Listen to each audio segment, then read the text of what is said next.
এখন আমি 4টি আলাদা আলাদা স্কুলের তোমাদের হিস্ট্রি কোশ্চেন রাখবো। হ্যাঁ, 2026-এ যারা মাধ্যমিক দেবে, 2025-এর টেস্ট এক্সাম। এবং ভিডিও শেষে একটা সুন্দর সাজেস্টিভ পর্ব দেবো, যেটা সাধারণত তোমাদের খুবই উপকার হবে। এখন এখানে দেখতে থাকো প্রশ্নপত্রগুলো।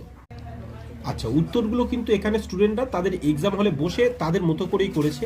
আমি জাস্ট প্রশ্নগুলোকে রাখছি। আর এখানে যেগুলো গোল করে দাগ দেওয়া, সেগুলো কিন্তু ইম্পর্টেন্ট কোশ্চেন্স। তোমরা নিশ্চয়ই বুঝতে পারছো। পরের পেজে আসি। দেখো, পরের পেজ লক্ষ্য করো। তারপরের পেজ আসছি। তোমাদের প্রয়োজন হলে একটু পজ করে থেমে থেমে সেই জায়গাটুকু দেখো, বেশি সময় প্রয়োজন হলে। দেখো, মুন্ডা বিদ্রোহ ভালো কোশ্চেন।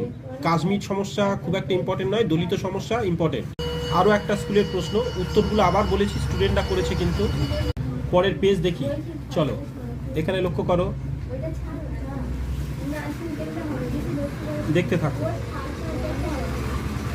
আচ্ছা, পরের পেজ আসি। যেগুলো গোল দিয়ে দাগ দাও এগুলো কিন্তু ইম্পর্টেন্ট, এগুলো ইম্পর্টেন্ট। তবে এই প্রশ্নটা যেটা দেখলে, এটা কিন্তু আদর্শ প্রশ্ন, অর্থাৎ এমনটি তোমাদের এক্সামে পড়বে।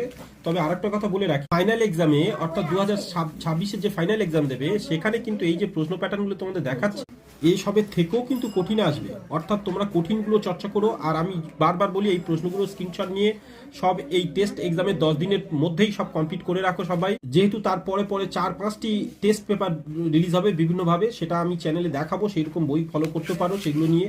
তাহলে অনেকটা সময় নষ্ট হবে। এই 10 দিনের মধ্যে এগুলো কমপ্লিট করে রেখো।